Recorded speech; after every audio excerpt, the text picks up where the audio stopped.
Hey folks, I wanted to do a mallet video for you today. A lot of the gongs I sell, people always ask, which mallet do I need? What do I get? What's this one that you play? And if you notice from my videos, I go through the same series of mallets, and that's so I can distinguish what a customer really likes or leans to, or the size that they're wanting. So I'm going to go through the Olli Hess mallets that I have in stock. I usually start with the 460, which is about a pound, 460 grams in the head. It's nice and soft. It's great for big gongs. It gives you a nice, warm, even tone without hearing the bonking noise. And the bonk is the technical term too. And these sell for $120. And the other thing I'm really liking is the yin yang mallets, which they're limited. They're the same size head as the 460. They just have a lacquered handle. These happen to be white. And for me, on the new mallets, there's a sound I hear when I'm playing on the shaft that I don't really care for, and this kind of takes care of that. Again, nice warm, even dispersion of energy.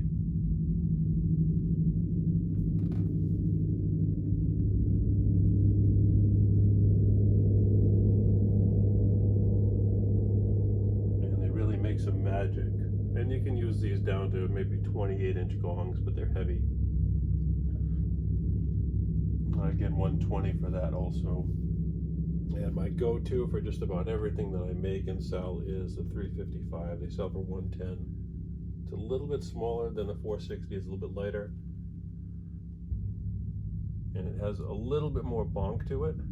And I realize not everyone has a 60-inch stainless steel gong at home, but they're great for demo purposes because they're a little bit more tactile, a little bit more percussive, and sometimes they're more sensitive with the attack that you use. And for me, the idea is to play without hearing the hit, without hearing the attack. And they're great. You can generate all the warm tones you can with the 460. They're just a little bit lighter in your hand.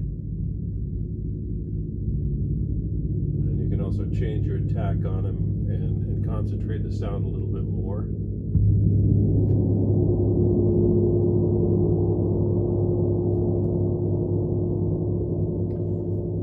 Next up is the S186s. These are really nice for the smaller gongs. They're nice for the drummers and the real percussive players. They're still soft, but they're a little bit sharper when you play them. And I sell these in pairs for $150. They're a nice long handle. You got good reach on them.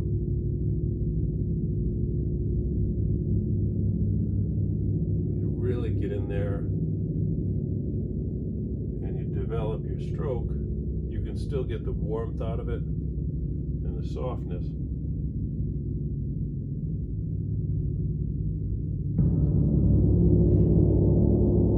And still be able to get that focused attack on them.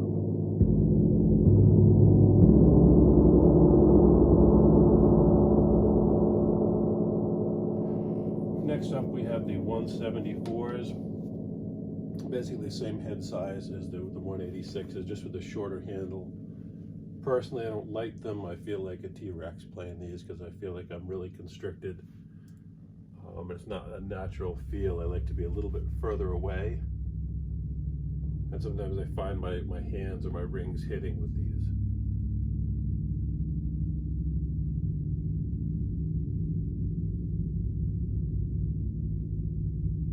For those that are a little bit more petite than I am, they're really great. There's not as much leverage on them, not as much wrist fatigue.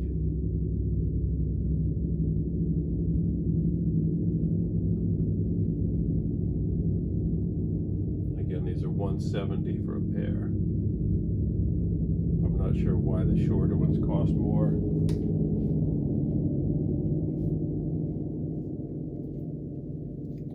M70s, the little tennis balls, they are 110 a piece.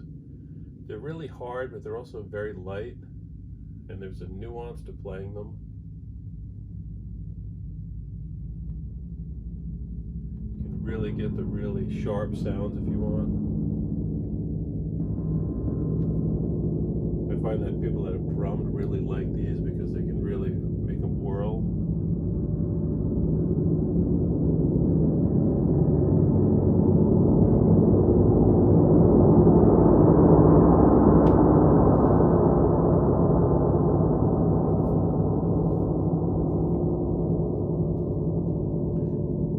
And the newest thing I have is the move line mallets, which have a cork handle and they have a little bit more flexible shaft. For people like myself that aren't drummers, that don't have that technique down, you can almost cheat a little bit. This is the 60mm size, that sells for $70. And I have the 50 that sells for $60. Again, the same idea, you can get real precise sounds, and although you hear the attack, it's gone relatively quickly. Really find some nice nuance with these, because they tend to hit the gong in an entirely different way than the other mallets that are on the market.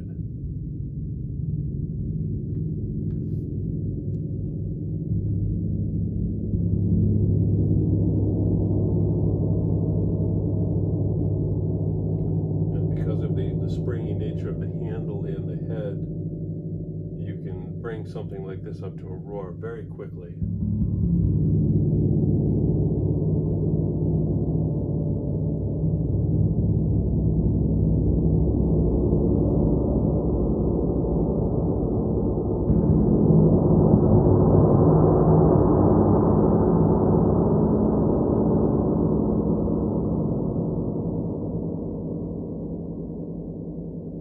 Notice I don't do that swirling the mallet all over the face of the gong thing to make it quiet. I'd rather just put it on there and not drag whatever's on the mallet all over the face of the gong.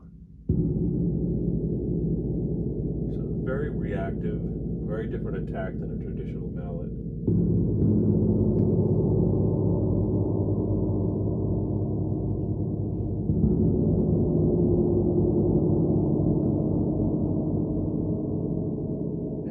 Of the move line that I'm finding is that they're really nice for metal bowls, for the singing bowls, for something like this Thado. You get a gorgeous tone out of it, and it tends to be a little louder than a typical stick mallet, which is really nice. You wouldn't think a bowl like this would sound that good with one of these mallets. Even something bigger like this Ulta Body, which is very low and loose, is really nice. The gem bodies look really, really nice too, because you get the material moving without having to whack at it.